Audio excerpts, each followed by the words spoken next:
Bismillahirrahmanirrahim. Assalamualaikum warahmatullahi wabarakatuh. Waalaikumsalam warahmatullahi wabarakatuh. Innal hamdalillah nahmaduhu wa nasta'inuhu wa nastaghfiruh wa na'udzu billahi min shururi anfusina wa min sayyiati a'malina. Man yahdihillahu fala mudilla lahu wa man yudlil fala hadiya lahu. Asyhadu an la ilaha illallah wa asyhadu anna Muhammadan 'abduhu wa rasuluhu la nabiyya ba'dahu. اللهم صل على سيدنا محمد وعلى آل سيدنا محمد كما صليت على سيدنا إبراهيم وعلى آل سيدنا إبراهيم في العالمين إنك حميد مجيد. الحمد لله ألف بيننا وألف بين قلوبنا فأصبحنا وأمسينا بنعمة الإيمان ونعمة الإخوان. ثانيا صلاة وتسليما على نبينا محمد صلى الله عليه وسلم الذي هو أسوتنا وقدوتنا إلى يوم الدين. Alhamdulillah, kepada ibu rahmat Allah Subhanahu wa taala jamaah salat maghrib dan isya salat jihad.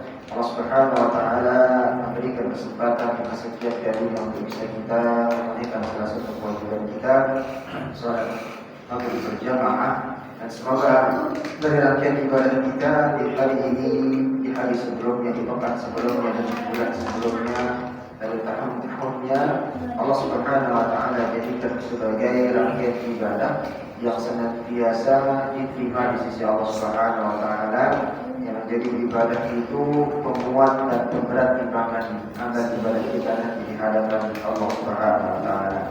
Cuma yang dirahmati Allah Subhanahu wa taala, dan tentunya sebagaimana yang kita sampaikan di pekan yang lalu, Ramadan menjadi bagian daripada titik-titik terpenting, dan bahkan di dalam sebuah riwayat para salafus saleh, para sahabat mempersiapkan diri 6 bulan sebelum Ramadan. Mereka berdoa agar supaya bisa bertemu dan bersuara dengan bulan Ramadan. Di pekan yang lalu kita menyampaikan ada 5 hal yang bisa merusak daripada amalan ibadah daripada Ramadan kita di tahun ini, yakni di antaranya, semoga Bapak-bapak masih ingat ya, kalau tidak ingat silahkan dibuka di channel jihadnya. Yang pertama adalah tanpa ilmu menghadapi Ramadan, memasuki Ramadan ya, bergelut atau melaksanakan ibadah di bulan Ramadan tanpa memiliki ilmu atau persiapan ilmu yang matang. Baik itu tentang bagaimana keharaman ya ketika kita melaksanakan puasa Ramadan, apa yang makruh, ada yang mubah, ada yang disunnahkan, ada yang dianjurkan dan seterusnya. Lebih itu juga bisa paham tentang batasan-batasan mana yang memakruhkan puasa, yang mana sampai yang membatalkan puasa. Maka hal-hal seperti ini tentunya sudah dipersiapkan, dan tentunya semua itu ya dijadikan bagian daripada pembelajaran pendidikan tatkala dari sejak bulan Rajab dari masuk Sya'ban 2 bulan ini. Maka ilmu atau pemahaman tentang Ramadan, bagaimana keutamaannya, kapan waktu istijabahnya, dan berikutnya bagaimana Allah Subhanahu wa taala menjadikan dari setiap amalan dari sisi Ramadan itu ya menjadi nilai yang tidak ada di bulan-bulan selain Ramadan sendiri. Jadi jangan Subhanahu wa taala. Yang kedua, mulai dari bulan Rajab dan Sya'ban, di akhir-akhir Sya'ban ini sudah mulai memutus mata rantai kemaksiatan yang dilakukan 11 bulan yang lalu. Maka fokuskan mulai ya dengan ketaatan kepada Allah, meninggalkan kemaksiatan, sampai di Ramadan nanti kebiasaan-kebiasaan yang melanggar, baik itu maksiat terhadap diri, terhadap Allah Subhanahu wa taala, yaitu diminimalkan semaksimal mungkin. Lalu yang ketiga, jemaah dirahmati Allah Subhanahu wa taala, yang namanya pikir pelik sudah tidak ada lagi di bulan Ramadan. Maka jadikan dia mau belajar untuk bisa kita menjadi orang yang dermawan semampu kita, minimal kedermawanan kita mengucapkan salam, selalu senyum, tilawah Quran, ya, berdoa kepada Allah Subhanahu wa taala untuk keluarga dan orang-orang lain atau orang-orang muslim lainnya. Maka apabila ada kelebihan harta, maka itu dijadikan sebagaimana Rasulullah SAW mencontohkan. Rasulullah SAW sangat dermawan, katakan di dalam sebuah hadis diberikan oleh para sahabat, di bulan-bulan selain Ramadan dan tatkala memasuki Ramadan Rasulullah sallallahu alaihi wasallam lebih awal. Lalu berikutnya jangan Subhanahu wa taala rangkaian daripada ketaatan kita dari apa yang kita lakukan di bulan Ramadan ya, masih ada kepelikan atau kepikiran. Lalu berikutnya yang keempat adalah bagaimana kita menghindari ya. Insyaallah di jamaah kita tidak ada yang bagian daripada yang keempat ini, yakni orang-orang yang berpuasa di luar sana ya, masih banyak di antara mereka hanya menghentikan puasa karena malu tatkala tidak diketahui puasa. Tetapi hal yang aini yang wajib ditinggalkan dari salat. Dia berpuasa tapi tidak melaksanakan salat. Maka ini hal pemahaman yang salah. Lalu yang terakhir adalah karena momentum Ramadan di 1 tahun itu cuma sekali saja, dan orang-orang yang bertemu dengan Ramadan adalah orang-orang pilihan, yakni orang-orang yang mungkin belum tentu di antara saudara kita yang tahun lalu masih bersua, pekan yang lalu masih bertemu, tapi ternyata ya menjelang Ramadan dan bahkan ada yang sudah kita kemarin siapkan atau kita tahlilkan wafat dan meninggalkan kita. Maka dia tidak bertemu dengan Ramadan terjadi.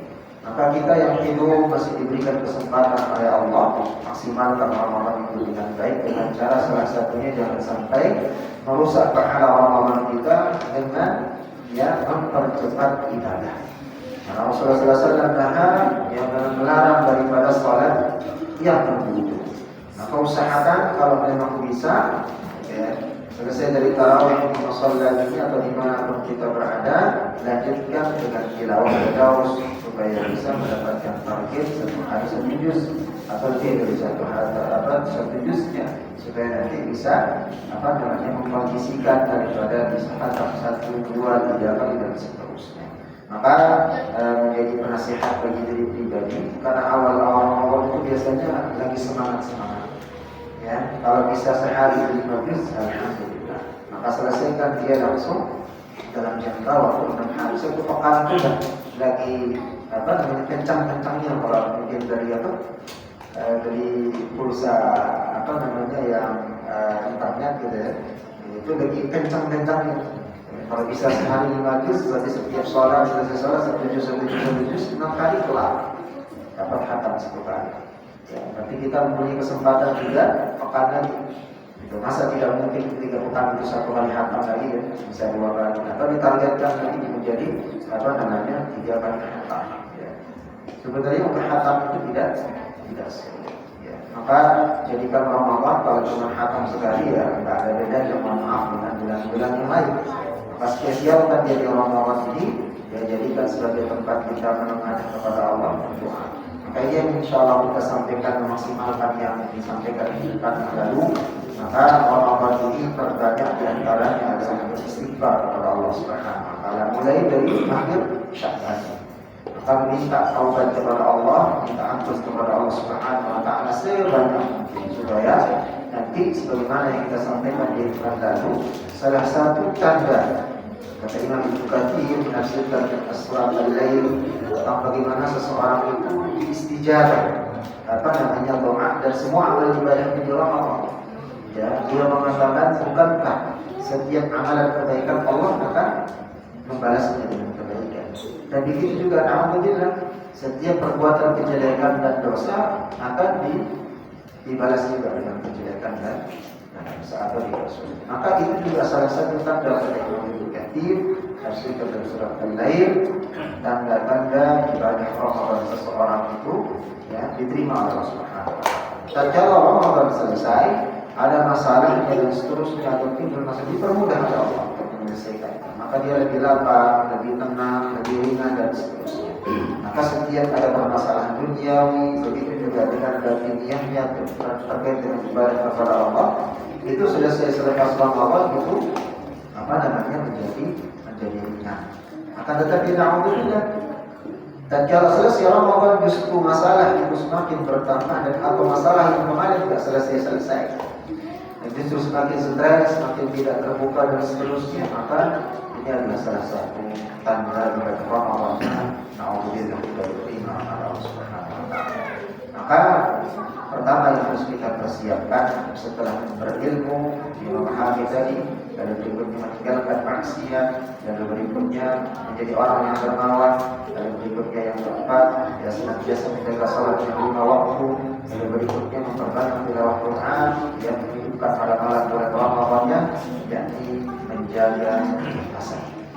Jadi 5 daripada yang bisa merusak itu, bisa mengkantornya atau memurnikannya adalah dengan kita ikhlas. Jaga keikhlasan lillahi ta'ala, karena ingat ibadah Ramadan ini bukan ibadah untuk kita, tapi Ramadan itu adalah untuk Allah Subhanahu wa taala. Ya, kata Allah Subhanahu wa taala di dalam hadis qudsi menyampaikan illa shaum, ya, kata Rasulullah SAW, semua kullu amal ibn Adam, semua amalan anak Adam itu kata Allah Subhanahu wa taala lahu, bagi illa shaum, kecuali puasa. Fa innahu li, karena puasa Ramadan itu untuk kata Allah, ya, wa ana ajzi bihi, dan aku sendiri yang langsung turun memberikan pahala jasa balasan. Innahu taraka syahud, ya, innahu, kenapa penyebabnya kata Allah innahu taraka syahwat, karena anak Adam itu meninggalkan syahwat, syahwat makan, syahwat dengan istrinya dengan yang dihalalkan, syahwat dengan orang yang diharamkan, dan sebagainya. Ya, wa ta'amuhu, juga meninggalkan makannya, wa syarabuhu, dan meninggalkan minum makan dan minum. Min ajli, karena apa? Karena dia ridha, ikhlas dengan perintah kepada Allah. Maka wa ana ajzi, aku sendiri yang akan memberikan itu. Maka ikhlas ini menjadi fondasi pertama. Semua amalan kita kalau didasarkan dengan keikhlasan, maka dia ringan. Semua amalan kita tatkala difondasikan dengan keikhlasan, maka dia akan berujung kepada kenikmatan dan berujung kepada pahala jasa dari Allah Subhanahu wa taala. Maka di antara golongan yang disebutkan oleh Allah Subhanahu wa taala, yang mana orang-orang yang senantiasa ya mengulurkan tangannya, ya memberikan dengan keikhlasan bersedekah, ya memberikan sebagian daripada hartanya kepada orang-orang yang membutuhkan. Maka di sini Allah Subhanahu wa taala menyampaikan dalam sebuah hadis di hadis baginda Rasulullah sallallahu alaihi wasallam, wa rajulun tasaddaqa bi sadaqatin fa akhfaha, seseorang laki-laki atau seseorang yang mensedekahkan hartanya lalu menyembunyikannya. Ya, dia berusaha orang lain tidak tahu apa yang sudah dia sedekahkan, apa yang sudah dia infakkan. Ya, hatta la ta'lamu shimaluhu, sampai-sampai tangan kanannya, tangan kirinya itu ya tidak tahu tangan kanannya itu memberi kepada orang yang membutuhkan atau bersedekah. Ya, jadi tangan kirinya pun nggak tahu dia memberikan sesuatu. Itu menjaga keikhlasan. Ya, hatta la ta'lamu shimaluhu, sampai tangan kirinya tidak tahu tangan kanannya itu memberi. Ma tunfiqu yamini, apa yang diberikan atau yang disedekahkan atau diinfakkan oleh tangan kanan. Ya, jadi ini sebuah pedoman bahwa tatkala kita memberi, ya salah satu tanda keikhlasan itu adalah bagaimana tangan kiri itu tidak mengetahui apa yang diberi oleh tangan kanan. Maka orang-orang sekitar pun kita ya diusahakan juga kita menyebutkan apa yang kita berikan kepada orang lain yang tidak kita. Lalu berikutnya yang kedua, jemaah dirahmati Allah Subhanahu wa taala, untuk melengkapi 5 poin yang bisa atau menghantar daripada hal-hal yang bisa membatalkan daripada pahala Ramadan kita tahun ini setelah kita menjaga keikhlasan, mengasah keikhlasan itu sendiri, yakni menguatkan iman dengan kedekatan kepada Allah dan selalu yakni mendekatkan diri itu dengan berdoa. Jangan putus-putus doa. Karena semua sendi Ramadan dari hari pertama sampai hari terakhir, ya dari malamnya, begitu juga dengan akhir malamnya, dari awal harinya, dari berbukanya, ya, dan dari waktu-waktunya itu yang kita beribadah, itu waktu-waktu istajabah, waktu-waktu yang dikabulkan doa. Jangan sia-sia. Ya, selesai sholat kita berzikir, sholat sunnah atau sebelum sholat sunnah doa.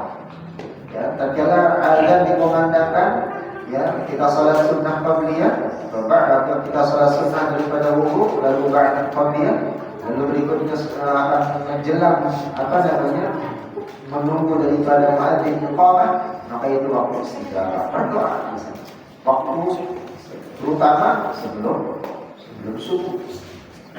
Begitu juga dengan sebelum waktu-waktu yang lainnya. Wa idza sa'alaka 'ibadi 'anni fa inni qarib, kata Allah Subhanahu wa taala dalam surat Al-Baqarah ayat 186. Wa idza sa'alaka 'ibadi 'anni fa inni qarib ujibu da'watad da'i idza da'an falyastajibu li wal yu'minu bi la'allahum yarshudun. Kata Allah, wa idza sa'alaka, apabila seorang hamba itu meminta kepadaku, ya, apa yang mereka butuhkan dari keduniawian, begitu juga yang menolong dia nanti untuk bisa mendapatkan kehidupan kebaikan di akhirat. Anni, sesungguhnya kata Allah Subhanahu wa taala, ketahuilah hambaku, aku adalah dekat dengan hambaku, ya. Ujibu da'watad da'i idza da'an, maka aku, kata Allah, akan mengabulkan setiap permohonan, doa-doa yang dilakukan oleh hambaku. Syaratnya asal mereka mau meluangkan waktu untuk berdoa. Tapi terkadang, mohon maaf, kita terkadang sombong. Ya, selesai sholat, ya, karena kesibukan dan yang lainnya, ya, terlewatkan doa. Dalam setiap kali 5 waktu dan bahkan mungkin karena sibuknya, zikir pun tidak sempat, ya. Walaupun tidak mesti harus dia duduk dengan sejenak, kalau sudah memang sibuk sekali, ya, selesai salat assalamualaikum beristighfar, lalu minta ampun kepada Allah Subhanahu wa taala, lalu zikirnya dia dengan sambil berjalan, ya, naik kendaraannya, motor dan mobilnya, itu senantiasa sempatkan untuk berdoa. Berdoa di mana pun kita berada, kecuali di tempat-tempat yang diharamkan atau dihukumkan oleh itu najis. Begitu juga dengan berzikir kepada Allah Subhanahu wa taala. Nah, terlebih-lagi tatkala masuk ke dalam Ramadan. Maka di sini Rasulullah sallallahu alaihi wasallam menyampaikan dalam sebuah hadis riwayat Imam Al-Hakim, "Bis-shaim 'inda al-fitrah da'watun la turaddu." Orang-orang yang berpuasa, kata Rasulullah sallallahu alaihi wasallam, adalah ketika mereka itu berbuka terdapat doa yang tidak akan ditolak. Jadi khusus Ramadan, bis-shaim 'inda fitrihi da'watun la turaddu. Setiap waktu berbuka itu adalah tempat, kata Rasulullah SAW, yang tidak akan pernah ditolak doa seseorang. Ya, baik itu meminta kesembuhan, baik itu meminta kelapangan rezeki, baik itu diminta menjadikan anak yang soleh dan solehah, kita menjadi pemimpin yang bisa menjadi pemimpin yang amanah, baik sebagai seorang bapak, baik menjadi seorang suami. Maka sempatkan, mohon maaf, berdoa kepada Allah Subhanahu wa taala. Maka tahun ini coba kita perbaiki bagi orang-orang kita, ya, menjelang berbuka itu biasakan, ya, mungkin dengan istri, dengan anak-anak, hidangan sudah di depan, ya, 15 menit, 10 menit sebelum azan dikumandangkan, ya, biasakan sudah duduk anak-anak semua, istri duduk semua, ya, mohon maaf kalau bisa TV dimatikan semua. Ya, kalau memang sebelumnya bisa sempat untuk tilawah sambil menunggu 10 menitnya kita hening berdoa bersama. Ya, masing-masing untuk bisa kita, ya, menuangkan memanjatkan hajat-hajat kita kepada Allah Subhanahu. Karena ini adalah tempat mustajab. Ya, dikabulkan semua permintaan Allah Subhanahu wa taala. Dan ini pun dikuatkan juga di dalam sebuah materi Imam Ibnu Qayyim rahimahullah dalam kitab Ad-Da'wah, dia mengatakan wa du'a'u min anfa'il qudriyah wa huwa 'alu lil bala'i yudaf'uhu wa yu'alijuhu. Doa adalah salah satu obat yang paling mujarab dan bermanfaat, kata Imam Ibnu Qayyim, yang merupakan musuh bagi berbagai musibah. Jadi doa itu merupakan, kata beliau, adalah musuh bagi berbagai macam musibah. Ya. Wa yu'alijuhu wa yamna'u nuzulah. Begitu juga doa itu dapat menghadang daripada musibah itu. Begitu juga mengobati daripada permasalahan musibah yang kita hadapi. Wa yarfa'u aw yukhaffifuhu idza nazala wa huwa salahu al-mu'min. maka doa itu juga bisa mencegah turunnya musibah. Jadi doa yang kita lakukan itu ya, dia merupakan musuhnya berbagai macam musibah. Doa juga menghadangnya daripada musibah yang akan menimpa kita, mengobatinya juga, dan begitu juga mencegah akan turun. Jadi tidak sampai turun kepada kita, doa itu sudah menghadangnya, serta mengangkat atau meringankan ketika musibah itu telah melanda seorang hamba. Dan kalau sudah terlanjur kita terkena musibah, maka doa itu berfungsi sebagai mengangkatnya dan memperingan daripada musibah. Tapi kata beliau Ibnu Qayyim, kalau belum sampai kepada kita berdoa, maka dia menjadi tolak, menghalangi, ya, bisa mengobati dan sampai menahan daripada turun musibah itu akan diberikan atau diturunkan kepada kita. Maka di dalam sebuah kenapa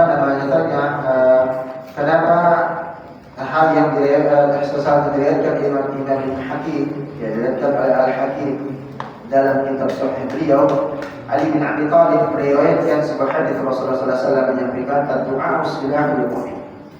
Ini bisa unik kita dengarkan. Doa itu adalah wasilah atau senjatanya seorang yang beriman. Wa imaduddin, begitu juga dia merupakan tiangnya agama. Ya. Jadi doa adalah senjatanya seorang yang beriman, dia juga merupakan imaduddin. Ya, juga imaduddin, tiangnya agama. Wa nurus samawati wal ardh. Doa itu juga bisa menjadi cahaya, ya, cahaya langit dan juga mencahayakan atau menyinari bumi kita. Maka ini jemaah yang subhanahu wa ta'ala, jangan sia-siakan daripada doa itu sendiri. Dan yang berikutnya jemaah subhanahu wa ta'ala, daripada Ramadan ini harapan kita adalah menanamkan keimanan kepada hari yang mana Allah Subhanahu wa ta'ala ya akan memberikan syafaat bagi orang-orang yang dipilih Allah Subhanahu wa ta'ala. Selain daripada syafaat kita sebagai umat Nabi Muhammad sallallahu alaihi wasallam, ternyata ada syafaat juga yang khusus bagi orang-orang yang berpuasa di bulan Ramadan. Makanya salah satunya kenapa bagi sampai para sahabat itu berdoa 6 bulan sebelum Ramadan itu supaya dipanjangkan umurnya dan bisa beribadah dengan maksimal di bulan Ramadan. Kadang-kadang juga Rasulullah SAW mengajarkan kita doa Allahumma barik lana fi Rajab wa Sya'ban wa balighna Ramadan. Ya Allah, berkahi kami di bulan Rajab dan Sya'ban, sampaikan kami di bulan Ramadan. Ya, salah satunya adalah inna siyama wal Qur'ana yashfa'ani lil 'abdi yaumil qiyamah. Ada dua. Sesungguhnya kata Rasulullah SAW, inna siyama wal Qur'an. Sesungguhnya puasa, begitu juga dengan Al-Quran, yashfa'ani, dua-duanya akan memberikan syafaat pada hari abdi yaumil qiyamah, pada hamba yang melaksanakannya di bulan Ramadan, berpuasa penuh 30 hari dengan iman dan ihtisaban, lalu berikutnya membaca Al-Quran dan mempelajari Quran. Maka dua ini akan memberikan syafaat bagi orang-orang yang membaca dan berpuasa itu nanti di hadapan Allah pada hari kiamat. Maka di sini jangan subhanahu wa ta'ala menjadi keutamaan kenapa Ramadan itu menjadi spesial, dan tahun ini mudah-mudahan kita maksimalkan. Lalu berikutnya ya, bahwa kita melaksanakan Ramadan ini adalah mengokohkan, ya, menguatkan daripada keimanan kita kepada Allah Subhanahu wa ta'ala untuk bisa diaplikasikan setelah Ramadan. Jangan ditinggalkan hanya di Ramadan saja, karena sudah menjadi kebiasaan kita di Indonesia dan bahkan mungkin di sebagian penduduk di dunia ini yang beragama Islam, bahwa hanya Ramadan saja dia taat kepada Allah, menjadi orang yang soleh dan soleh. Tapi keluar Ramadan hilang ketaatannya. Dan kalau Ramadan itu meninggalkannya, maka bekas-bekas daripada Ramadan itu hilang. Ya, kembali kepada settingan awal. Maka ketaatan kepada Allah Subhanahu wa ta'ala, ya, itu tentunya senantiasa bisa beraplikasi kebaikan-kebaikan, ketaatan kepada Allah di luar Ramadan.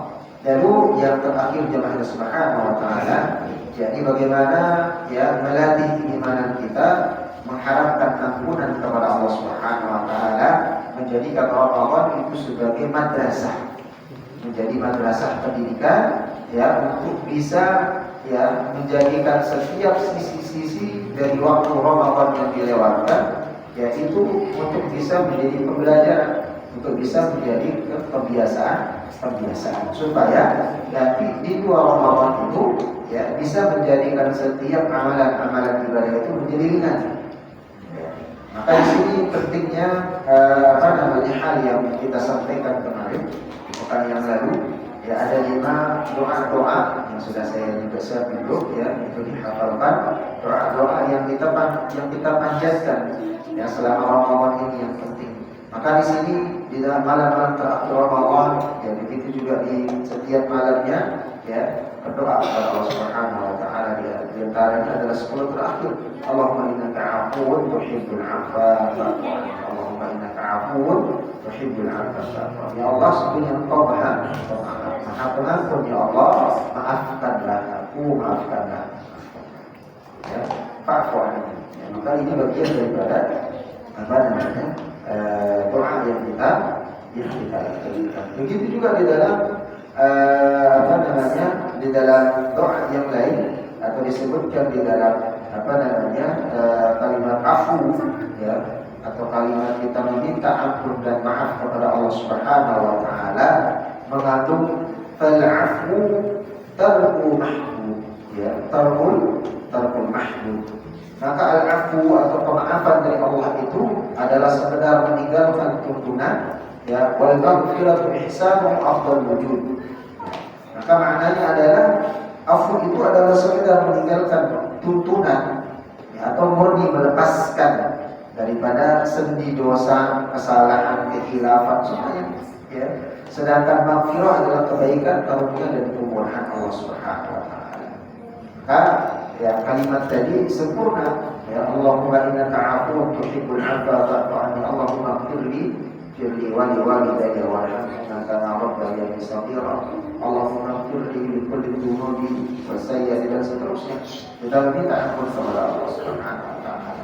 Jadi kalimat afu itu maknanya adalah meninggalkan tuntunan, murni melepaskan semua kesalahan, dosa, khilaf dan seterusnya. Sedangkan maghfirah Allah itu maknanya adalah kebaikan, karunia Allah Subhanahu wa taala dan kemurahan hati Allah Subhanahu wa taala, kemurahan Allah kepada hamba-hambanya yang senantiasa meminta ampun kepada Allah Subhanahu wa taala. Itulah Subhanahu wa taala, ya, intinya keistimewaan Ramadan ini bisa kita manfaatkan dengan semaksimal mungkin. Ya, jangan sampai dijadikan sebagai hal yang otak, atau kita hanya tidak ada yang berbekas, ya, hanya berjalan puasa begitu saja, ya, lalu berikutnya hanya berpuasa yang hanya kondisinya, ya, kita dari tahun ke tahun tidak ada perubahan, ya, hanya sekedar menahan haus, menahan lapar, ya, lalu berikutnya waktu berbuka kita berbuka, ya, waktu sahur kita sahur dan seterusnya. Tidak ada perubahan sama sekali, tidak ada yang berkenan, atau tidak ada hal-hal yang bisa, ya, menanamkan keimanan kita. Maka ini menjadi bagian yang harus diperhatikan dan jangan sampai terjadi dan berulang lagi. Kita berhasil kembali, umur kita sudah sekian puluh tahun diberikan oleh Allah. Kalau ibadah Ramadan tahun kali ini hanya begitu saja, ya, sekedar sahur, bangun, itu pun terlambat, gitu kan, tidak menghidupkan malamnya, ya, selesai itu, ya, sholat tidak terjaga, ya, tilawah tidak bisa terjaga, bataknya hanya boro-boro satu kali batak, setengahnya saja, sulit. Maka tidak ada hal-hal yang bisa yang kita harapkan dari ibadah kita. Maka mari kita maksimalkan dengan semaksimal mungkin di Ramadan tahun kali ini, ya, jangan sampai, ya, Ramadan ini terlewatkan begitu saja, ya, dari segi ibadahnya, begitu juga dari segi amalan-amalan yang perlu kita perhatikan, ya, di antaranya yang kita sampaikan tadi, menjaga keikhlasan dari setiap ibadah kita kepada Allah Subhanahu wa taala.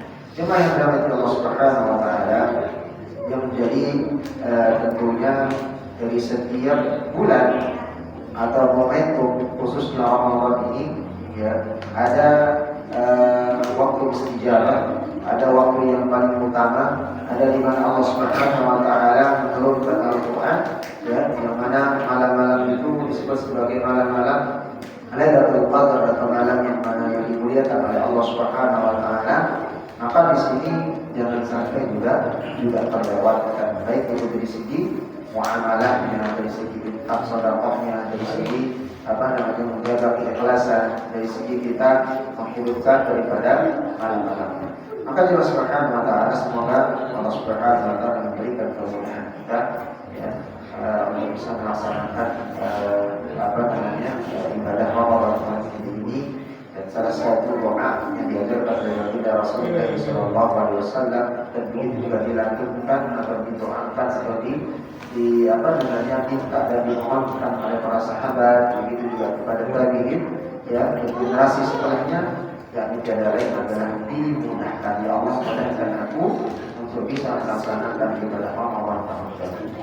Ya, karena tanpa kemudahan dari Allah, ya, tanpa pengawasan dan akhirnya Allah Subhanahu wa taala, ya, tidak mungkin kita akan melakukan ibadah itu dengan maksimal. Pun begitu juga kekhawatiran bahwa dari setiap seseorang yang mana orang tersebut, ya, menjadikan daripada setiap waktunya itu, ya, dimanfaatkan dengan semaksimal mungkin, ya, maka dia akan bisa, ya, meminit dengan baik waktu tersebut. Ya, salah satunya misalnya menargetkan, ya, dari sekarang itu bagaimana dia bisa mengkhatamkan Al-Quran lebih dari satu kali. Ya. Dan berikutnya bisa menargetkan dirinya, ya, selepas tahun Ramadan tahun kali ini dia bisa membaca Al-Quran dengan baik dan benar, tidak lagi terbata-bata, tidak lagi salah dan seterusnya.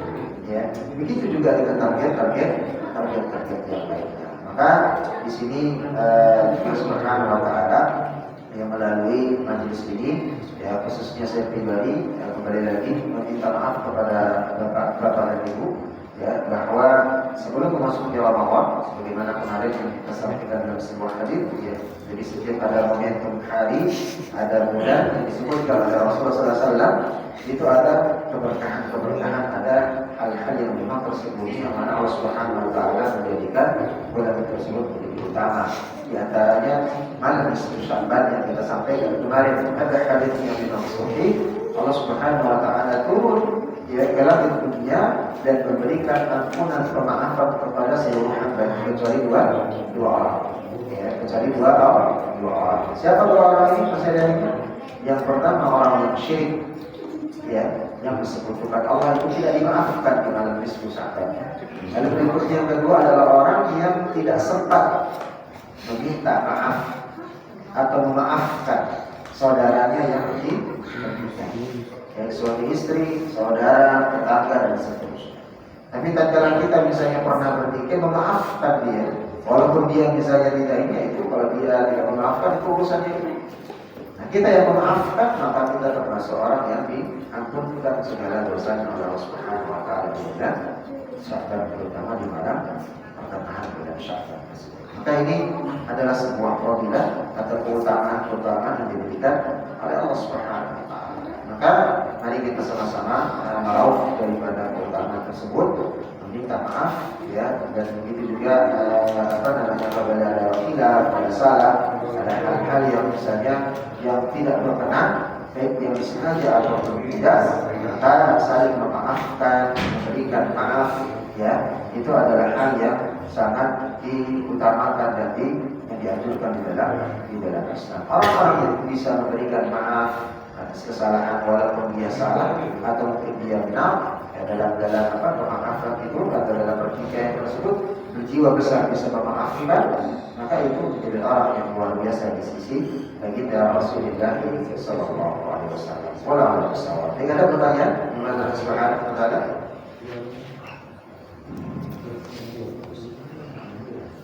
Mana? Tadi masih menurut demikian masih ketemu sedang dimes ya? Apakah masih boleh lanjut Pak? Baik. Nah, kemarin karena pembahasan jihad, kata Rasulullah SAW, ya, kita dilarang jangan sampai berpuasa di bulan Sya'ban satu hari sebelum Ramadan, karena khawatirnya nanti ada hilal kelihatan atau tatkala hisab di antara saudara-saudara kita di Nahdiyin dan hilal di Nahdiyin hisab di Muhammadiyah itu masuk, maka Rasulullah SAW melarang kecuali bagi orang yang sudah terbiasa di ajar puasa Daud dan yang lainnya. Nah, kalau besok atau Senin dan Kamis itu kan sudah ada hisab, kalau tidak salah kita akan Ramadan itu di tanggal 18 ya, kemungkinan hari Selasa Rabu yang masih jauh kan ya. Jadi bisa ketemu di Seninnya ya, Seninnya kemungkinan masih bisa ya, insya Allah masih bisa. Nah, ini ada pengecualian hadis itu ya bagi orang-orang yang tidak terbiasa, nah, khawatirnya nanti dia tidak kuat atau yang lainnya. Tapi kalau kondisinya adalah terbiasa dengan mengamalkan Senin dan Kamis, Ayyamul Bid, itu juga dengan puasa Daud, maka itu tidak berhak. Baik, ada yang lain? Coba dulu. Mengenai Jima di malam Ramadan. perbedaan waktu. Perbedaan waktu. Ya. Perbedaan mulai Ramadan itu menurut Ustaz ada yang mulai di hari yang sebelumnya dan sesudahnya itu sebenarnya apa? Baik, ikhtilaf mengenai tentang penentuan awal Ramadan harus kita sikapi dengan bijak. Ya, ikhtilaf itu adalah sudah ada semenjak zaman dulu, ya bukan sekarang saja. Asalkan dia berdasarkan ada dalilnya Al-Quran dan Sunnah, begitu juga dengan ijtima para ulama, kesepakatan para ulama dan pendapat yang di dalam ulama madhab, maka itu tidak menjadi masalah. Karena perbedaan waktu itu memang ya sekali lagi ya itu tergantung daripada bagaimana pertama menggunakan metodenya. Kalau metodenya hisab, maka sudah pasti dia menentukan sebelum melihat ru'yatul hilal, melihat bulan. Akan tetapi kalau dia menggunakan metode ru'yatul hilal, karena dua-dua dalilnya adalah sahih, kuat dari Rasulullah SAW, ya, maka dia harus menunggu dulu melihat hilal. Ya, jadi melihat bulan. Salah satu kampung atau salah satu kabupaten, beberapa orang yang sudah melihat dan mengatakan digerakkan untuk disumpah, ya maka jatuhlah awal pada Nah, tapi kalau metode hisab sudah 1 tahun sebelum Ramadan, berapa tahun nanti 2029, 2028 sudah tahu karena menggunakan hisab. Ya, nah dua-duanya itu ada dasar. Maka jadi Baitur Rahman itu menjadi khazanah ya di antara kaum muslimin, jangan sampai saling mencerca atau saling mengomentari. Ya. Begitupun nanti akan terjadi juga akan khilaf di apa Idul Fitri. Ada yang duluan, ada yang belakang, maka itu hal yang biasa. Ya, tidak ada berikat karena dua-duanya menjadi biasa. Nah, yang menjadi masalah adalah bagaimana kita menempatkan keyakinan kita. Kita yakinnya di mana nih? Kalau saya yakinnya mengikuti pemerintah, karena di sana ada yang Bismillah. Ya, kalau kita mengikuti, kalaupun nanti kita salah, maka yang tanggung jawab siapa? Sudah ada yang bertanggung jawab. Nah, orang yang pemangku yang memang sudah mengeluarkan fatwa tersebut. Tapi kalau kita mengambil keputusan diri sendiri, tidak ada dasarnya, tidak ada ilmunya, maka yang menanggung kesalahan tersebut kita pribadi. Tidak ada yang menanggungkan kita. Ya. Berbeda dengan amalan pribadi, kan? Seperti sholat, seperti puasa sendiri. Kalau kita nggak sholat, ya kita sendiri yang nggak sholat, maka kita mampu. Namun begitu juga dengan bapak-bapak dan ibu-ibu yang memiliki istri dan anak. Rasulullah SAW sudah menyampaikan dengan jelas, "Fatribu ya, wala maka boleh memukulnya dengan lembut atau peringatan tatkala anak itu berumur 10 tahun, tatkala mereka sudah tidak belum mau melaksanakan sholat." Ajari kecil. Ya 10 tahun sudah mulai harus dengan ketat dengan disiplin. Supaya nanti tidak terbiasa. Karena kenapa? Dampaknya ada. Bukan hanya itu anak saja yang mendapatkan dosa, tapi orang tua juga yang tatkala dia membiarkan anaknya pun begitu juga. Tatkala kita sudah mengetahui dalil menutup aurat itu adalah kewajiban bagi laki-laki dan perempuan dari ujung kepala rambut sampai ujung kakinya, gitu kan? Ya, pada tetapi pendapat yang lain dari dalam Syafi'i mengatakan telapak tangan dan muka, gitu kan? Nah, tatkala kita mendirikan perempuan dan istri, maka kewajiban suami itu mengingatkan, memberikan arahan, seterusnya. Tatkala arahan-arahan itu sudah kita berikan, sampaikan dengan tepat dan dengan luar biasanya, tapi ternyata mereka masih bisa mengkondisikan, maka dan beberapa pendapat dosanya itu hanya untuk dirinya saja, ya. Lalu berikutnya tidak ditanggung kepada orang tua. Tapi tatkala kembali lagi refleksi, kalau orang tuanya tidak membiasakan dari semenjak kecil, ini masalahnya mendidik anak itu.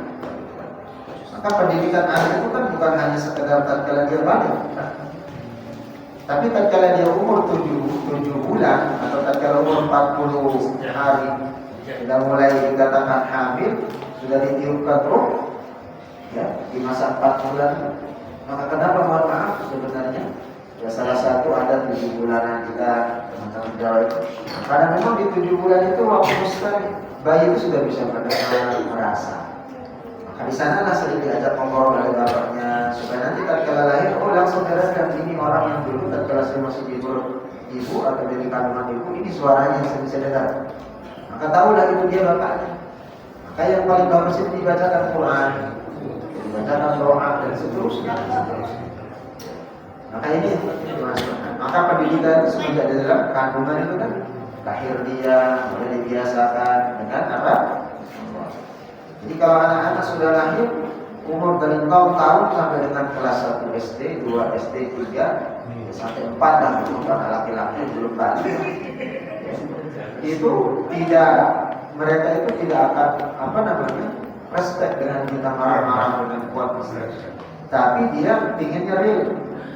Kalau bapak nyuruh saya baca Quran atau sholat, lihat dulu bapaknya. Kalau bapak masih main HP atau kerja dengan pekerjaannya waktu sholat, ya anak kalau marah, dia akan mungkin nurut dengan perintah kita karena kita marahi hanya sekedar tapi tidak membekas.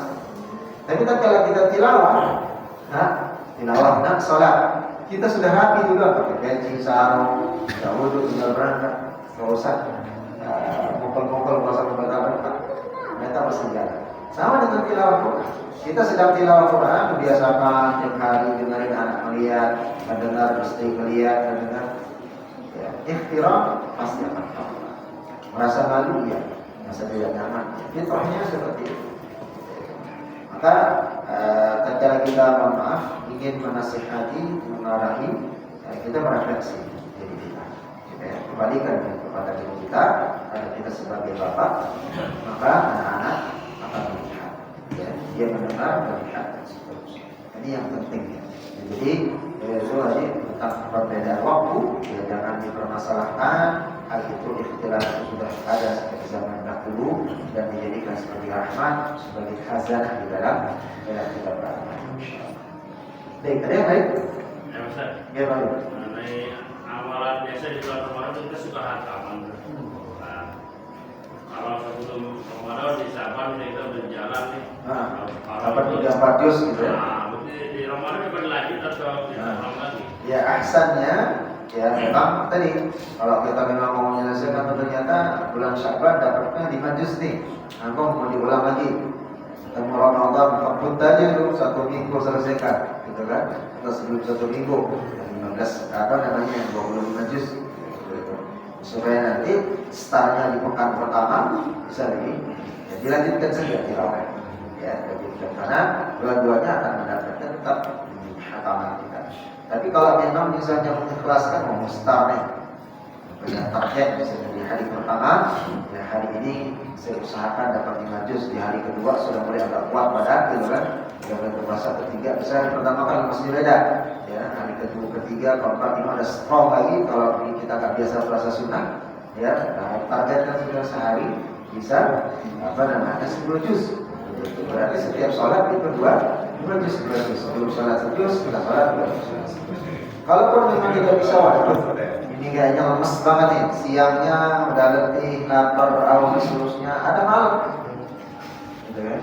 Malam, pada tarawih itu ada kesempatan itu, ada kesempatan untuk bisa kita merafel, bisa. Atau Sekarang sudah ada seperti ini di rumah.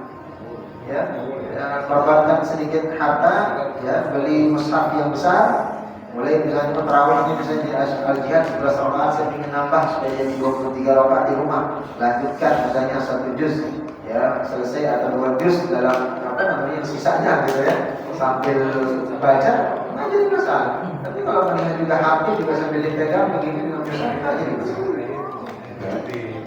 Jadi tinggal bagaimana kemauan kita, bagaimana kita memanfaatkan waktu. Ya.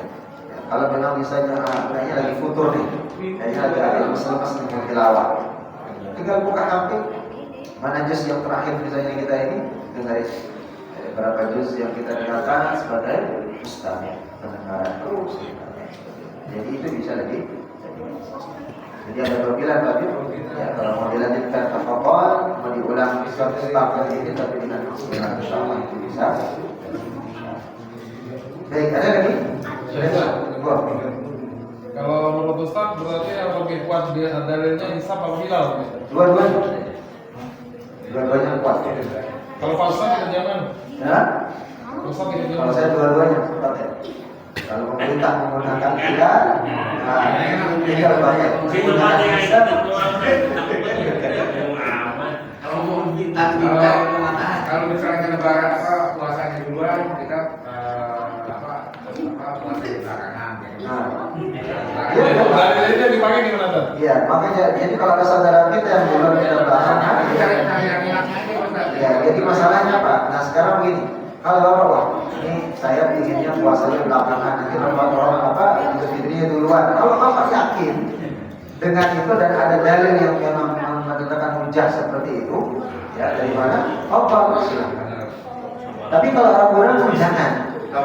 Apalagi dengan cuma niat ikutin teman ya. Misalnya karena teman saya ada ininya, misalnya puasa belakangan Idul Fitrinya duluan gitu. Seperti itu. Jangan. Kalau Ustaz ada kan yang puasanya kayak tadi ya, yang di mana tuh yang Sumatera di mana tuh? Yang di Sulawesi ya. Itu apa? Ya, jangan. Kalau misalnya 2 hari 3 hari sebelum Ramadan, jangan. 13 Ramadan itu Dia udah Ramadan sama dia lebaran duluan, ya jangan. Nggak ada dalilnya. Dia dapatnya dari mana? Kalau memang hisab dengan ruqyah perkiraan, itu biasanya bedanya cuma sehari atau hitungan jam. Gitu ya. Karena perhitungannya gitu berbeda. Jadi ya, tidak mungkin akan berbeda sampai 2-3 hari. Nggak ada, nggak pernah terjadi. Orang lebaran itu lebaran. Ya jadi gitu ya. Nah kalau ditanya Ustaz, bagaimana ngikutnya? Saya mengikut yang saya yakini adalah pemerintah sedang memutus. Tapi kalau kita mengikuti misalnya sekarang kita misalnya dalam satu ormas, salah satu ormas, dan kita yakin tokoh. Ya, karena konteksnya adalah bagaimana dua-duanya dalilnya dua-duanya bisa di. Jadi kalau berjamaah semakin banyak yang melakukan, keyakinan kita semakin kuat. Kadang-kadang seperti itu kita kadang manusia. Tapi sedikit temannya kadang bisa goyah kita udah. Jangan-jangan kemarin perintah menurut saya ini jangan di tengah jalan daripada begitu lebih juga dapat pahala. Orang kondisinya misalnya dia akan bisa. Baik, insyaallah seperti itu. Ya subhanahu wa ta'ala. Mohon maaf apabila ada kesalahan, silakan. Apabila selama mengisi di sebelum Ramadan satu ini, mudah-mudahan Allah Subhanahu wa ta'ala bisa menjadikan dan menjaga keikhlasan kita untuk senantiasa bisa menjadi seorang hamba yang terus berusaha untuk beribadah dengan senang-senang. Kita sama-sama berdoa kepada Allah Subhanahu wa ta'ala, semoga doa di bulan Sya'ban ini di bulan Sya'ban ini Allah Subhanahu wa ta'ala memberikan doa yang istijabah. Sama-sama dari doa ini mari kita mengingat orang-orang yang sudah membesarkan kita dari segi nama, dari fisik, orang-orang yang berjasa dengan kita, diantaranya adalah kedua orang tua, orang-orang terdekat, orang-orang yang berjasa dengan kita, dengan istri, dengan anak yang senantiasa menghadap patuh, harapan kita seperti itu. Semoga Allah Subhanahu wa taala menanyakan hidup kita, menanyakan kedua orang tua kita, istri dan anak-anak kita, menjadikan setiap amalan ibadah kita diterima di sisi Allah Subhanahu wa taala. Al-Hadiyah wa qul al-Fatihah. A'udzu billahi minasyaitonir rajim. Bismillahirrahmanirrahim. Alhamdulillahi rabbil alamin. Ar-Rahmanir Rahim. Maliki yaumiddin. Iyyaka na'budu wa iyyaka nasta'in. Ihdinas siratal mustaqim. Siratal ladzina an'amta 'alaihim ghairil maghdubi 'alaihim waladdallin. Amin. Allahumma shalli 'ala Muhammad wa 'ala ali Muhammad. وصلِّ على إبراهيم وعلى آل إبراهيم في العالمين إنك حميد مجيد. اللهم اغفر لنا ذنوبنا، اللهم اغفر لنا ذنوبنا وذنوب والدينا وارحمهم كما ربونا صغارا. يا حي يا قيوم برحمتك نستغيث. أصلح لنا شأننا كله ولا تكلنا إلى أنفسنا طرفة عين. اللهم اغفر للمسلمين والمسلمات والمؤمنين والمؤمنات الأحياء منهم والأموات يا قاضي الحاجات. اللهم تقبل دعاءنا، اللهم تقبل لكل حاجاتنا، اللهم تقبل لكل أعمالنا من عمل صالح. اللهم تقبل تلاوتنا من تلاوة القرآن آناء الليل وأطراف النهار. اللهم تقبل صلاتنا وصيامنا وقيامنا وركوعنا وسجودنا وتدبرنا يا ذا الجلال والإكرام. اللهم إنك عفو تحب العفو فاعف عنا يا أرحم الراحمين. ارحمنا يا أرحم الراحمين. اللهم إنا نسألك الجنة الفردوس نزلا ونعوذ بك من سخطك والنار، ونعوذ بك من سخطك والنار، ونعوذ بك من سخطك والنار. اللهم لا سهل إلا ما جعلته سهلا، وأنت تجعل الحزن إذا شئت سهلا. اللهم رب الناس أذهب البأس، اشفنا اشفنا اشفنا وأنت شافع، لا شفاء إلا شفاءك، شفاء لا يغادر سقما. ربنا آتنا في الدنيا حسنة وفي الآخرة حسنة وقنا عذاب النار. والحمد لله رب العالمين. ربنا معكم إلى kesalahan إننا بإذن الله سبحانه وتعالى. Assalamualaikum warahmatullahi wabarakatuh.